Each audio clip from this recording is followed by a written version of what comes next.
What is Superman's least favorite dinosaur? I don't know.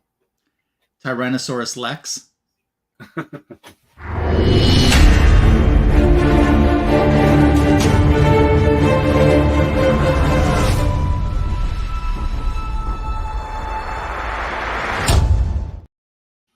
The official DC Comics joke book never disappoints, does it? It never does. No. Welcome to the greatest DC Comics show on YouTube. You found Fanboys Live in the Retro Review, and we're so excited that you're here with us today. Comic Food 2814 excused absence. Tim the Comic Collector. Last heard of possibly eating gas station nachos. Yeah, we haven't had proof of life in a while. Yeah, it has been a while, so I don't know. And joining me, though, is this a fresh haircut we're debuting? No, not really. No? Okay. Well, Signature King. How are you doing, and how was your week? I'm good. Busy week, busy weekend, busy week coming up. Busy. Yeah. Well, Finally. glad that you made time to be on the show tonight. Yeah. Took the kids to a couple festivals this weekend, but weather decided to play an important factor and rain us out both days. Oh, that's too bad. Yeah, what can you do? Have the kids decided what they want to be for Halloween yet? And if so, are any of them superheroes? They're both superheroes. Okay. And they're both Mary Marvel. Oh, Mary Marvel 1 and Mary Marvel 2? Yep. Okay. Yeah. They're looking forward to it. They wore their costumes to a local convention, which was fine. They're going to wear them for trick-or-treating, and then we're going to go to another convention where Jackson Bosman is going to be. So they're going to be Shazam's, going to go meet Shazam. So nice. It'll be a lot of fun. Looking forward to it. Hopefully he remembers them. You know, I know he'll remember Almighty Isis. Yeah. But there's another actress from the Isis TV show. I can't remember her name. Who's also going to be there. Are you serious? The name escapes me. Yeah. Not the Isis, but I know, somebody else she passed away. Yeah, I cannot remember. I might have to PayPal you some money here. Is it is Ping her last name? I believe it is, yeah. I have to remember her first name. She was there last year too. So are you serious? And you never told me? Joanna Pang? That could be. Dude, you are in so much trouble. Why? It's because I need that autograph. Yeah, well, maybe you can get it this year. So yes, I'd be PayPaling you some money. Honestly, might not be worth a PayPal. I think she's free. Well, I want it on a picture or something, and you have to buy the picture, and that's fine. Oh, yeah. She was there last year, and I didn't have anything for her to sign. I'm just finding out about this now. Yeah. Don't you have an ISIS comic book? I do. Well, why didn't you bring that? Well, because she's not in it, you know? You know what I mean? Like, she's not part of the story. You know? It's weird because because it advertises the show and the Shazam show and, you know, the pairings of those two. So technically, she would fall under it because she's part of the show, but she's not. Are you talking about the Shazam issue? Is that the one you have? Yeah. Okay. Do you have any just ISIS comic books? Yes. I have the full run of ISIS, yeah. I think her character was in one of those issues, I think. I don't remember. We'll talk off camera. Okay, fair enough. If you're watching Fanboys Live in the Retro Review on the Rewind, thank you so much for joining us. Joining us in the live chat, John's Comics with Kids was the first one in. Thanks, Ryan, for the Riddler One Bad Day. Read it today. Very well done comment. I A-okayed that to John specifically because I knew that John would like the story, and I knew that he would reread the story in the future, and he had never read it. And SK, when I went to get this, when I bought this book for him, because I knew I wanted to send that book, instead of just sending the book, I found it in one of those Five Below mystery packs. Oh. So it was one of the books showing. So I just sent the pack so he would get extra books with it as well. Smart. Yes. And then look who's here. Perry Comics. What do you mean? What do you mean? Love us some Perry Comics. Thanks for making it to Fanboys Live in the Retro Review. Are you going to the movies this week? No. What do you mean no? What movie am I going to see? Really? Yeah, what movie's that? Really? Which one? You're not going to see the latest DC Comics movie that's coming out on Friday? What DC movie? What? The Joker? Yes. Oh, that comes out this week. Oh, geez, I completely forgot. I thought that was later. Mm-hmm. Nice try. Yeah. Then yeah, I probably will go to the movies this week. Did you download the albums? No, I didn't do that. I didn't do the albums. No. The Lady Gaga albums. I heard she was doing an album for the movie, but she did an album for the movie called Harlequin, and it's a covers album. So she's singing remakes. Oh, very cool. One of the songs on there is a Carpenter song, "Close to You." Do you remember that song? I don't recall. You would probably if you heard it. Yeah, I heard it. Yeah, if I heard it. Yeah. I probably but it's a remix album. And then there's the Joker soundtrack. I think that is out already too. I think they both came out. Gosh, that comes out Friday already? Yeah.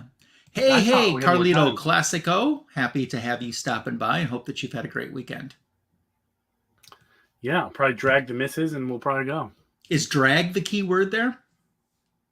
Not really. You're not wearing the costume?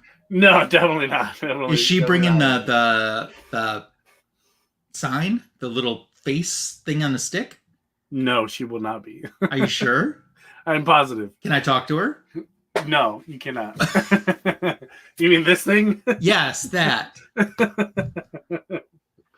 No. We will not be bringing that. Carlito's getting the jump on you. He's going on Thursday. I don't think anywhere around me is having like a Thursday special premiere. And I love the Carpenters too, Carlito. My favorites are Top of the World, Close to You, We've Only Just Begun, and Superstar. Just for fun. Mm-hmm. Let me see what my local theater. Yep, just this Friday. Well, Yep, now you have plans for this week.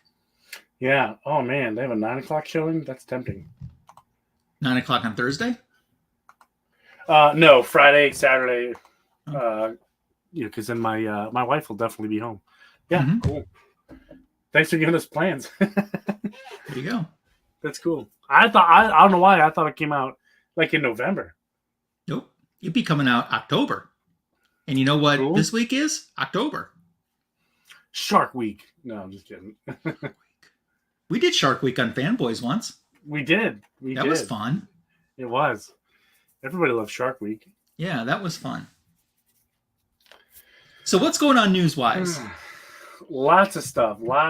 Good, because I got nothing. I got a whole bunch of NUFFIN. We have our Green Lanterns. Okay. Officially. Is this confirmed? Confirmed. Okay. Who are they? Aaron Pierre. Not sure who that is. I don't know who any of these guys are. And Stephen James to play Aaron Pierre. Oh, I'm sorry. Aaron Pierre is Jon Stewart, and Kyle Chandler is Hal Jordan. I think they're a little young, but who knows? Could be by the time this movie comes out and they film it. Not movie. This show gets ready. Who knows? It could be a home run. So there's that. Also, a interesting collaboration movie apparently is happening. Okay. Bane yes, and I've heard about Deathstroke. this. Yeah, Bane and Deathstroke. So this is one movie with both of them together, or two separate movies? One movie with both of them in it. That's an interesting pairing, don't you think? Yeah, but it's a backbreaker. I'm listening. Yeah. Go on. Like you have my attention. Bane and Deathstroke getting a movie. Writer has announced. Very cool.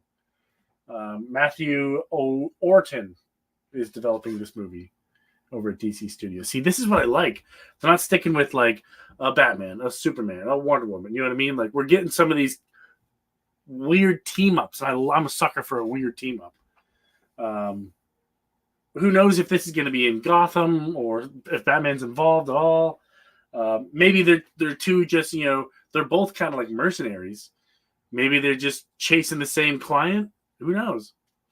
Who knows? But I like it. I'm excited. I hope this doesn't fall off the wayside. I hope it doesn't. I'm looking forward to something like that. I think it'll be a lot of fun. Absolute Batman #1 sold completely out. Oh, wow. And it hasn't even come out yet. They're already ordering a second printing. Wow. Did you get your foil one that we talked about off air? Yeah, I pre-ordered it. Yeah. Yeah, it's not shipping yet. Sure, it's not out yet. So yeah, but yeah, those are some of the big ones. That's the big news. Oh, and then the Penguin. Yeah, have you seen episode 1? Episode 2 released today. I haven't had a chance to see it yet today. Have you seen? I haven't. I've been absolutely crazy busy the last few days. Okay. But yeah, I do want to watch it. I really do.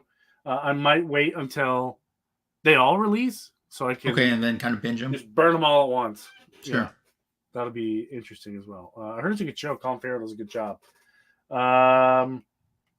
Amanda Waller getting an Absolute Power spinoff.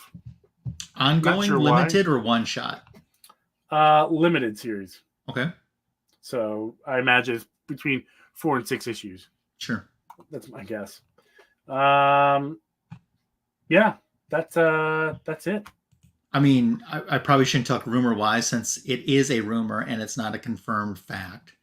But rumor-wise, potentially because of very good sales on her limited series, they say maybe Zatanna might get an ongoing next year. Good. She deserves it. Yeah. She deserves it. One more thing I forgot to mention. Jim Lee over at DC, the chief creative officer, was talking about he did this interview here and he was talking about how he balances his work and his life. And when he got crazy popular or whatever, like when he was like at his peak, everyone was all about Jim Lee. People still are about Jim Lee.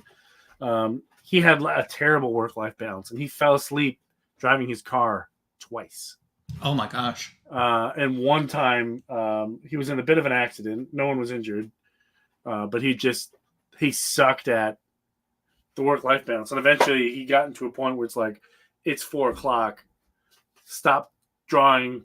Stop calling me. I'm not going to answer my phone until 8 a.m. the next day. So he was talking about work-life balance and, just listening to him talk about it and like my terrible work-life balance. I was like, maybe I should start taking lessons from Jim Lee. Now that you two are friends. And now that we're best of friends, best buds. I'll probably see him in 10 years. I imagine what those prices will be then. Mm-hmm. I remember when Jim Lee, he did 3 connecting covers for Wonder Woman 750 that were a store exclusive. I think they were Torpedo Comics store exclusives. And I read an article somewhere with him or somewhere where he was talking about working on that because he was like right up against deadline of when he had to get these pencils done. And he said that he kissed his girls goodnight and stayed up all night working on those 3 covers, and they finished when the girls woke up in the morning. All 3? Yeah, he did all 3. In one night. Jeez. Yeah, I guess if you're a powerhouse like he is, maybe that's a normal thing for him. Like, I probably makes sense to do them all at the same time, too, since they're connecting. Yeah, you get the inspiration stays the same. That'd take me about 3 years to do that. Yeah. For an exclusive store variant connecting of one particular issue. Yeah. I saw that McFarlane Toys is announced another figure that they have coming out in their line. Oh, the doggy's barking. Yeah, I'm dog sitting for the next couple weeks, so heads up. Oops, that's not what I wanted. They have a Bizarro figure that's coming out. Oh, very cool. Yeah. Bizarro. Yeah. I like it when they do those like Build-A-Figures. Oh yeah, Build-A-Figures are cool. Yeah, those are. I mean, I don't do that, but I've But always thought those were that's really what neat. he's looking like. They're doing the Tales of the Bizarro Oh World gosh. Superpowers Bizarro. Oh jeez. That's incredible. You know, some of my favorite parts of all these McFarlane figures is the art on the card. Yeah. Or the comic on the inside of some of them. I mean, Yeah, those some aren't of them do. McFarlane's, but Hmm. those are page punchers. Yeah, page. Yeah. I I bought a Black Adam one just so for I can get the Boss Logic Hmm. cover from the inside of one of them, and I just gave the kids the figure. So now I have an actual release one and a page puncher one. And I'm curious if I ever send them out for authentication in a slab, how they would notate one versus the other. Um, I'm curious, but yeah, we'll see. Depends on where you send them. Some places will just bend them. Bend them like Beckham. Yeah. Although when they did slab that banana, I was like, yo, shots fired. Yeah, and then they put in their text, this isn't appealing. Yeah, dude, those jokes start running wild. I love it when companies fight. I would say Mhm. though, whoever does it, the company that does it the best, talking trash on the internet is probably Wendy's. Yeah, Wendy's does a pretty good job. Wendy's Wendy's is the best, and Denny's for some reason. Wendy's and Denny's. Lenny's. Wendy's, Denny's, and Lenny's. Hmm.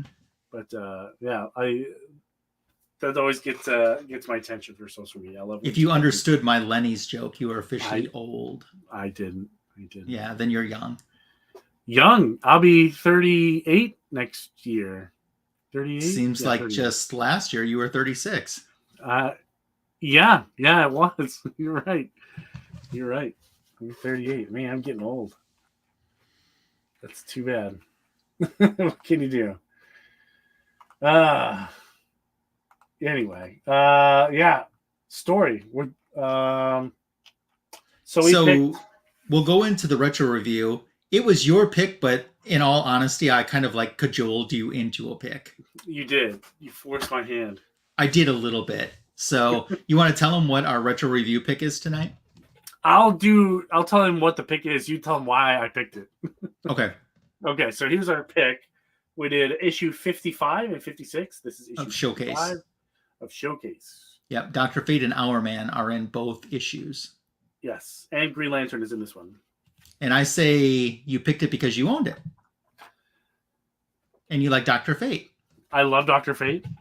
Mm-hmm. Solomon Grundy is okay, I guess. Is this Grundy's first Silver Age appearance? I think it is. I tried to look it up, and it was pretty vague. I looked up a Key Collector app, and it didn't really say. Let me see if I can find out. It is the first appearance of the Golden Age Green Lantern in Silver Age. First appearance of Solomon Grundy in the Silver Age. Okay.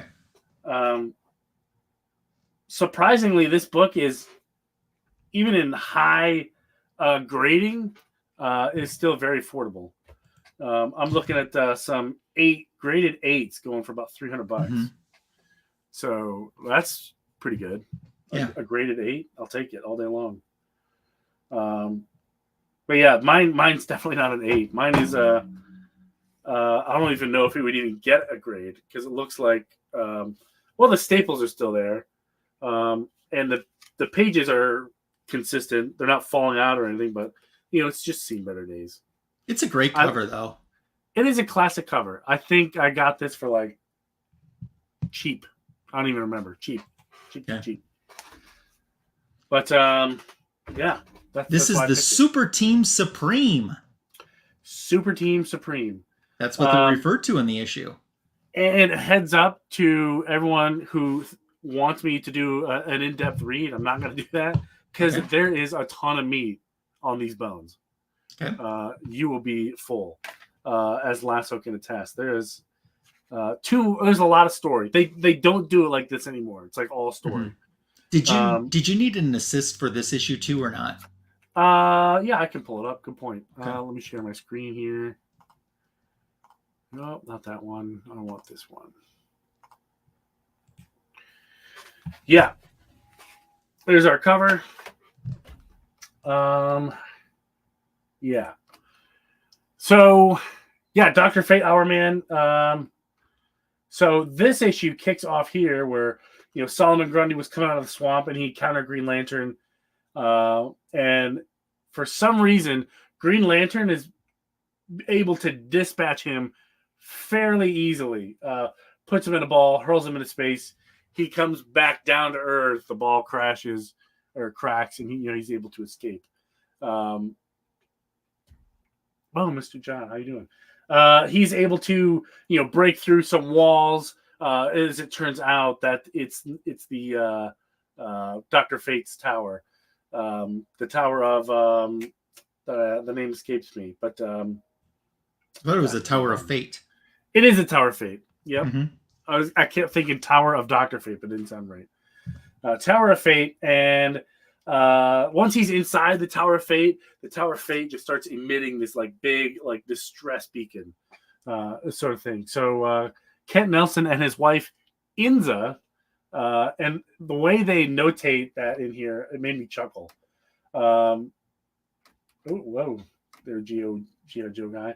So right here, it'll say archaeologist Kent Nelson and his lovely wife, the former Inza Kramer. Okay. This issue actually is the first time that the readers find out that he got married. Well, yeah, they should.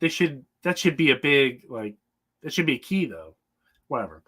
Anyway, but yeah, they notice that there's a odd to see the radioactive in the marshlands attached to the Tyler chemical plant. How can it be that evil? So he's like, I gotta do my Dr. Fate thing. Turns into Dr. Fate. Although another part that made me laugh is the Dr. Fate costume. It's just in a locker, just in a standard gym locker. So he's off to the swamp to investigate, and he comes across the old Green Lantern wreckage. Meanwhile, we cut to some miles. It just says some miles away from the Tyler chemical plant. We have our man Rex Tyler getting ready to go out and also investigate. And he's the first one to counter Solomon Grundy. So our man encounters Solomon Grundy, and Solomon Grundy says, "I hate the Green Lantern." So he assumes that our man is the Green Lantern. So they start trading blows. Dr. Fate comes in, and he says, "I hate Green Lantern again." So they big scuffle erupts between these three, and Dr. Fate and our man, they're just throwing everything they have at him. Dr. Fate freezes him, and Solomon Grundy is able to break out of the ice, grab Dr. Fate, and this is the part that's on the cover, and kind of holds it into place, so he's kind of stuck. And then our man tries to get a couple licks in, but it doesn't work. So Solomon Grundy decides to just smash Dr. Fate into our man. Cool move, by the way. So these are two magical beings that were just absolutely obliterated by a zombie.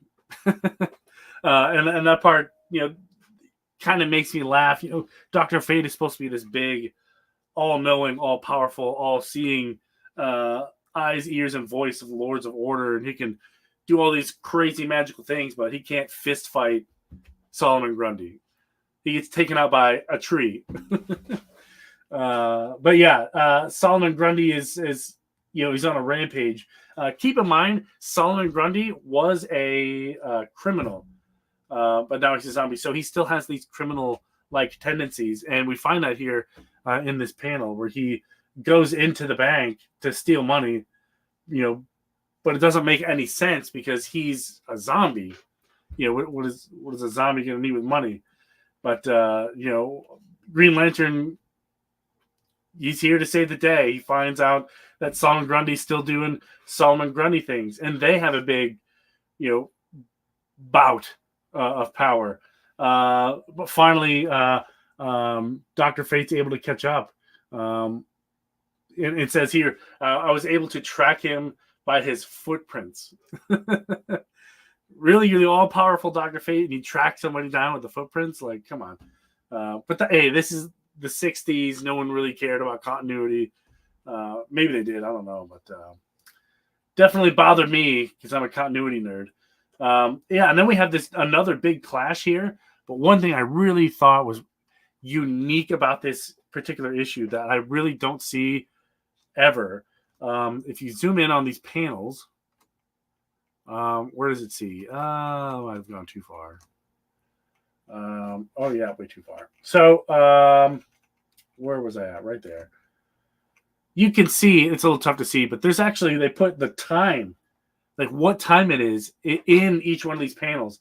So we have one at 12:14, one at 12:15, and if you scroll down, we have one at 12:15 and a half a.m. You know why they do that, right? Why? Because Hourman took his pill, which lasts an hour, and they're letting you know how far he is into the pill. Because once the hour's up, he has to wait another full hour before he can take another one. Defeats the whole point of Hourman. I guess it makes sense. I don't know. I just think that's really cool that you can keep track with them as the story progresses. Very, very, very awesome thing to do. So they split this book up into chapters. I didn't know what we were doing, so I'm just going to keep going. I did the whole thing. I assume that was the intention. It was. All right. All the chapters are one story. Perfect. So there's they come across the big light curtain that Hourman has a weakness to, but they decided to just press forward, and there was an accident. Dr. Fate accidentally punches, or Hourman accidentally punches Dr. Fate, and they both go tumbling to the ground. So now Solomon Grundy has all three of them, but he's only capturing the Green Lantern. And he takes Solomon Grundy takes Green Lantern to the road, where he meets up with some of his old pals. There's a name right here, and it escapes me. But anyway, they recognize Solomon Grundy and like, holy cow, man! Like, how's it been for a few years? Like, what happened to you? And he's like, hey, look, I got the Green Lantern just casually over my shoulder. Which I thought was pretty cool. Finally, Dr. Fate and Born on a Monday, right? Dr. Fate and Hourman are able to wake up and they're trying to track down Solomon Grundy. They can see that he's still robbing banks, and we go back to Solomon Grundy's swamp. They're still trying to find his radioactive footprint. Which I thought was pretty funny. They track him to the swamp. Green Lantern and Dr. Fate, they're trying to team up, but like Solomon Grundy kind of, I don't know what you call it, put some kind of like spell on Green Lantern, where he kind of was Dr. Fate or was Solomon Grundy for. He was trying to make Green Lantern into a Solomon Grundy. Yes, he was trying to make Green Lantern into a Solomon Grundy. That's probably a better way to put it. So they have a huge fight here.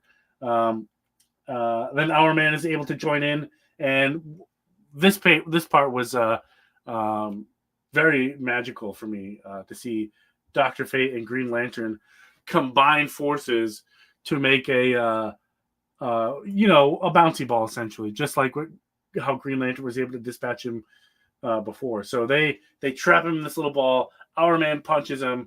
The ball goes shooting out into space. But I like how Dr. Fate here in this last panel here has to keep like his fingers pointed at him the whole way.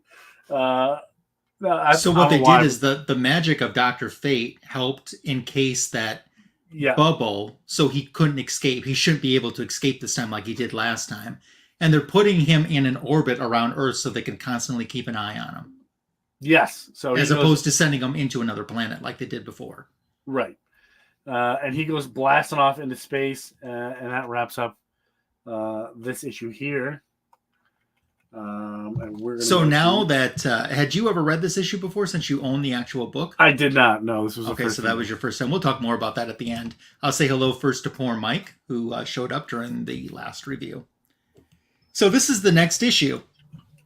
Absolutely has really no continuity to the previous issue. They don't even talk about Solomon Grundy or anything.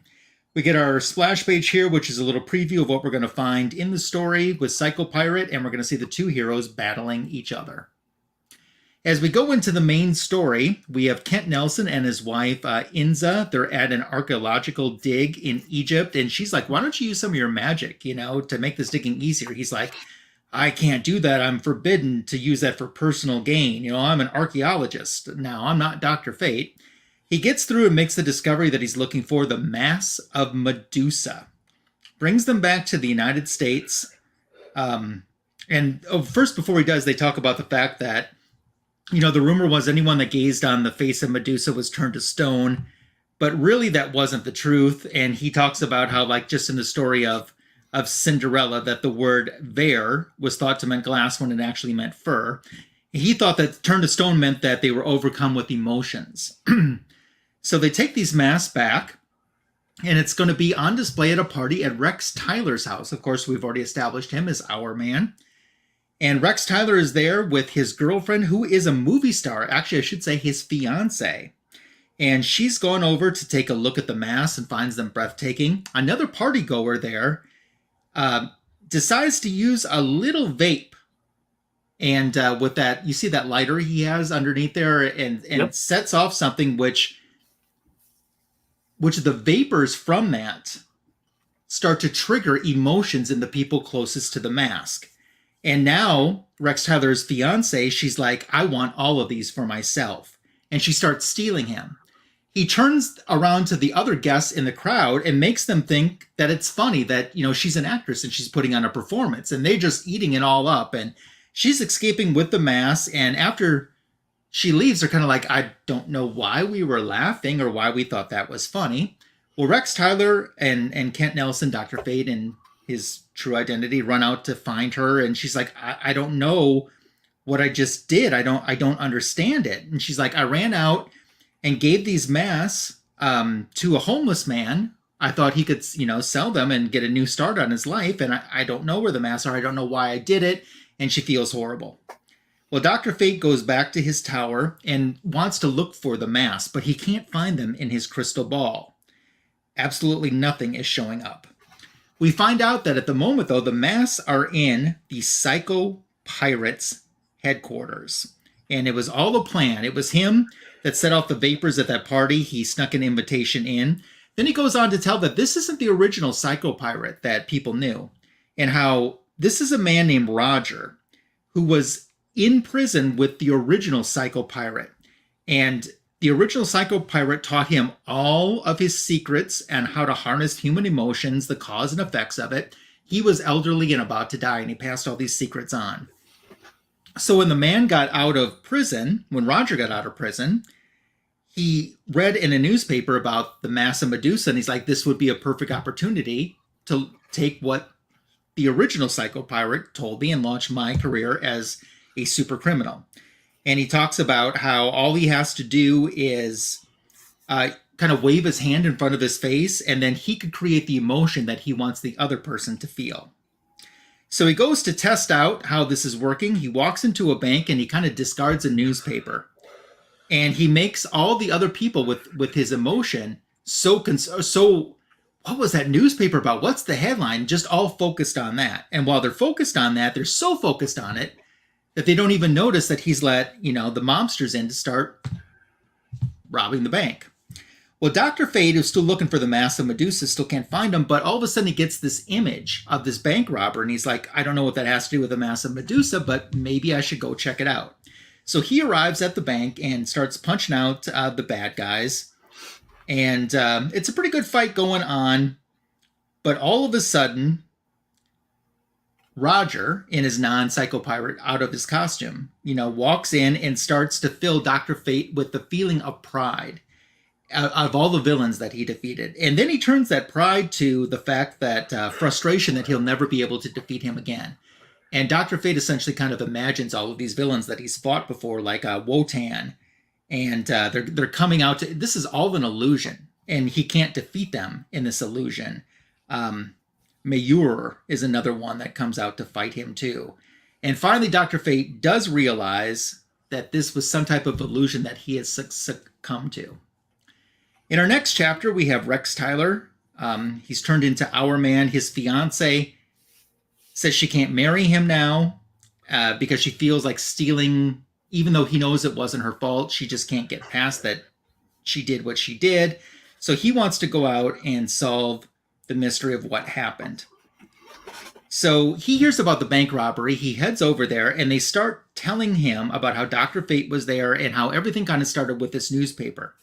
So he takes this newspaper and he goes to the nearest newsstand and he says, "Do you know the man that happened to buy this?" And the newsstand guy says, "Well, as a matter of fact, I do." And he was driving a Mercedes Bentley. So our man starts leaping up. He can't fly, but apparently he can do these gigantic leaps when he's taken his pill.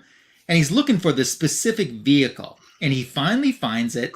And he lands down. And you'll see we got all the timestamps on there on the bottom, like you were talking about, Tony. And he finally lands down and starts to beat up the Roger, who's actually Psycho Pirate out of costume, and some of the mobsters that had robbed the bank. And he's trying to look for a clue exactly what could have happened. And as he's getting ready to really close in on these gangsters and on Roger, Roger uses his Psycho Pirate skills and manipulates him into thinking that they're best friends and they're buddies. You can scroll down just a little. And he's like, "You don't want to hurt me. As a matter of fact, you want to help me." And he actually helps Psycho Pirate and these mobsters get away with the loot that they stole from the bank. We go on to chapter 3, and Dr. Fate flies down. He has witnessed everything that just happened. He's like, "How could you let them get away?" And Dr. Fate's, and this time it's kind of worn off of our man. He's like, "I don't know. I just had this overwhelming compulsion, this feeling that I needed to do this." He's like, "Well, we need to chase after them." And he's like, "Well, how are we going to do this?" And Dr. Fate says, "Well, look up at the clouds." And those clouds have like little arrows that are pointing in the direction that they went. Boy, that's convenient. They use this scent that he took off of that newspaper so the magical energy that was on the newspaper that convinced everyone to be distracted to rob the bank is what he used, or what he's tracking with. So they get back to where everyone is hiding out now, and they decide to like spin themselves into drills and arrive inside the home. But now Psycho Pirate is full on in costume and he's ready for them. But the mobsters are standing around with like ordinary things like a fan, a water pistol, a pizza. Well, what Psycho Pirate has done is he's manipulated their emotions to make them afraid of simple things like the fear of water, the fear of food, the fear of pointed objects. But what he doesn't count on, while he has one of those people with that phobia, they just switch sides. So the person that has the fear of water isn't going to fight the villain who has the water. They just switch sides, and that's how they're able to defeat the mobsters so easily. But Psycho Pirate is not done, because he's got another trick up his sleeve, and that's to turn the two of them against each other. And with feelings of jealousy and mockery, and they start battling each other, which I think is what every Silver Age comic book fan probably wanted to see. And at this point, our man's time has run out. And he knows he has to keep up. It ran out actually right at the end while he was fighting the mobsters before, but he couldn't let them know that he was powerless. So he continues on and is actually able to get a couple of good jabs in, even though he doesn't have the powers that he has. So Psycho Pirate comes up and knocks our man out pretty easily. He turns on Dr. Fate, but all of a sudden Dr. Fate is able to turn around and fight back at him. And what has happened is Dr. Fate's body is reacting impulsively to the situations that he's being put in. And that's how he was able then to break the spell. To further ensure that Psycho Pirate won't have any more problems, he puts a magic mask over his face. He says so he'll never affect anyone again. Our man's come out of being knocked out, and he's not under the influence of Psycho Pirate's charms anymore. And Dr. Fate essentially explains to him what had happened. He said, I saw that you had run out of powers because the time in your sandglass had run out, and I knew that you were faking things, so I played along too. And then he was able to automatically recover his powers just by fighting with Psycho Pirate and knocking him out. So then they go back to, and I love how something as monumental as this is just thrown away on this one panel. Yep, stay on that page.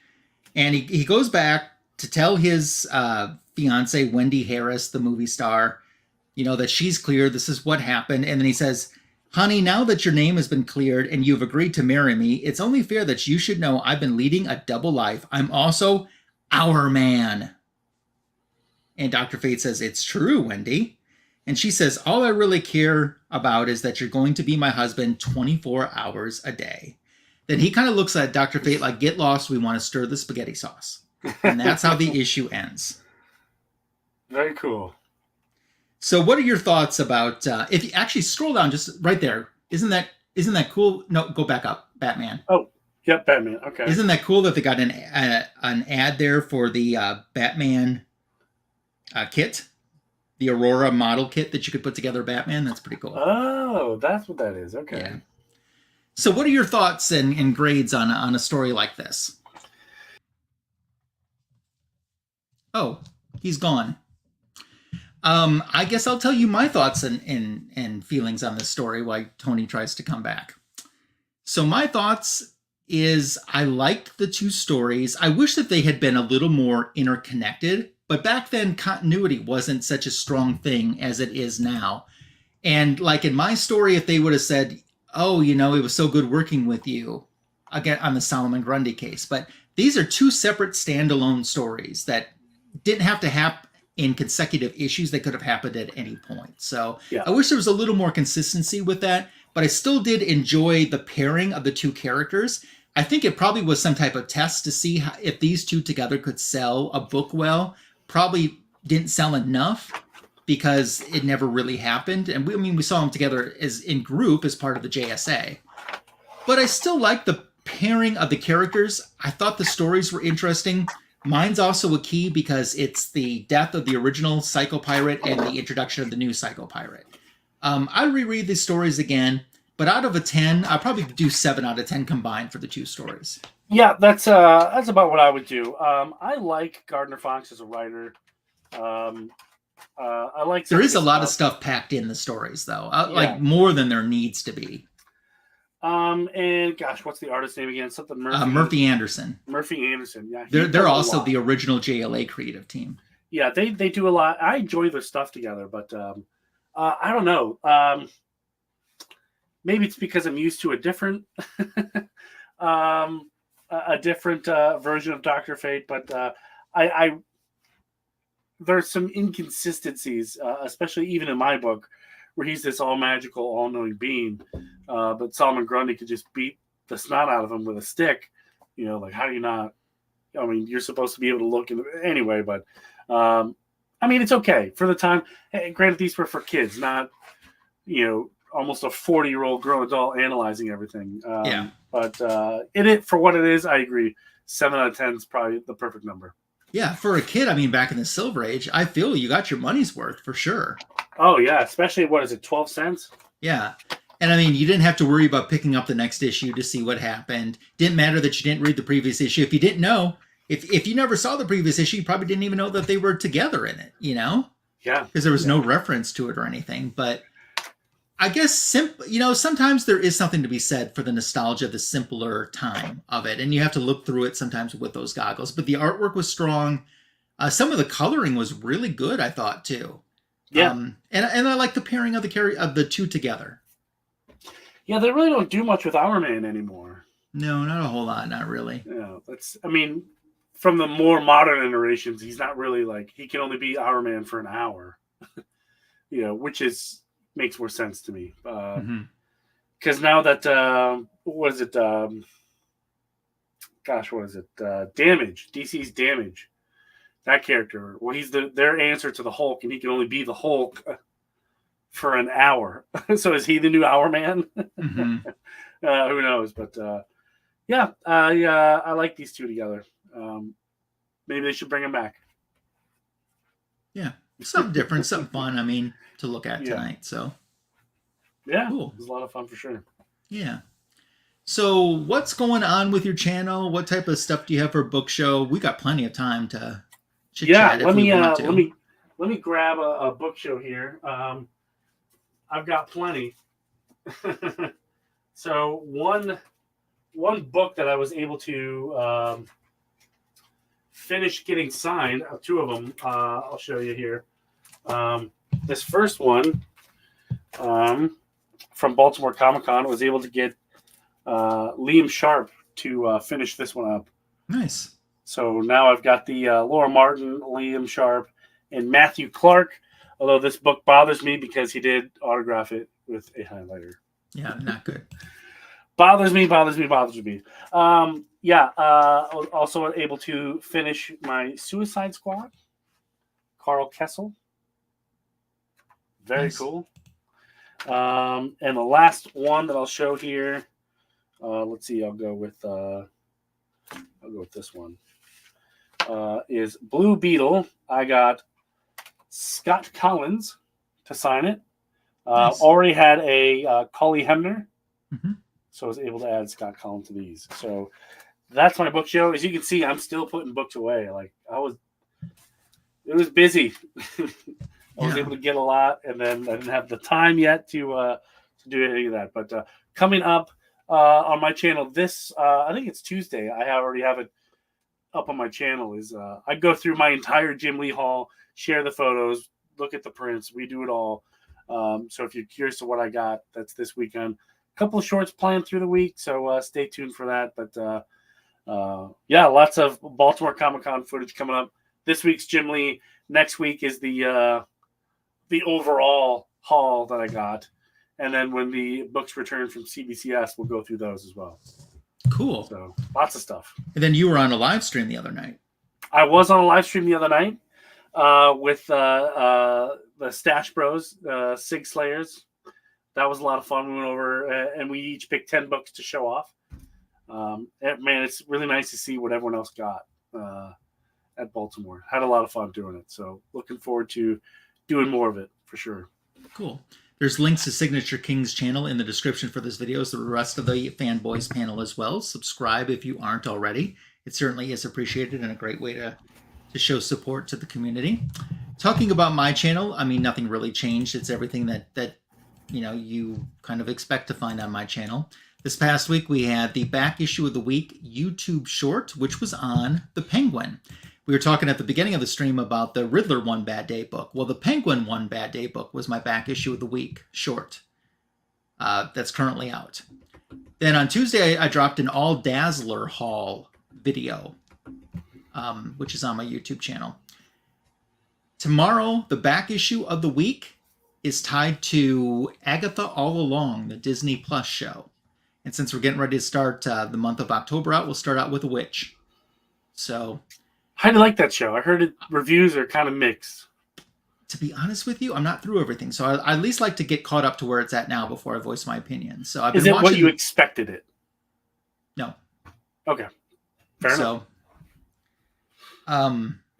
So that's coming out, and then on Tuesday I've made a purchase, an all Marvel purchase from White Tiger Cool Kong Collected, some books that he was selling, and I share the unboxing of that with a few other Marvel books. Oh, Mike likes the show. That's cool. So that's coming out on Tuesday on my YouTube channel. For my book show, I didn't know what to pick, so this is just what I ended up deciding to do. This one, because it's got Dr. Fate on the cover. Nice. It's a wraparound too. Nice little Neil Adams cover there. I like that. That's a fabulous cover. Yeah. For those that are wondering what the book is, it's Superman 252.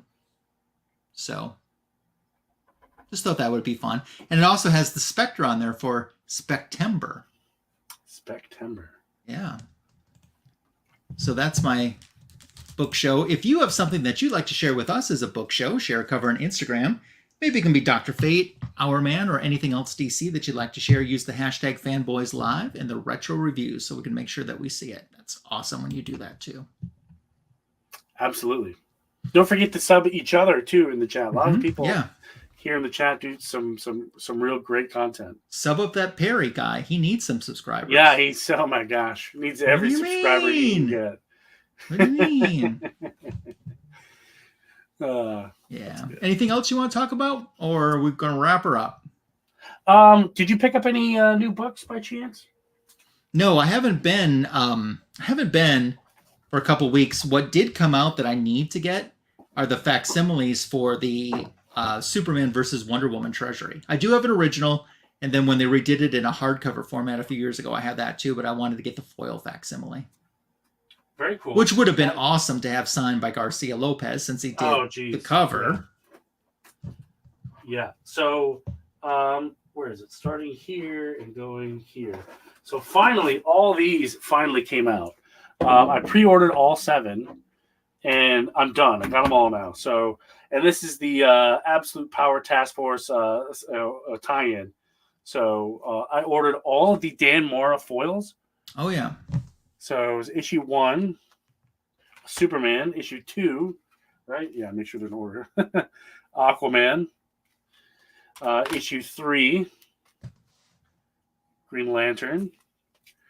4, Batman, which is probably one of the cooler covers. Mm-hmm. Number 5, The Flash. Number 6, Wonder Woman. Nice. Very cool.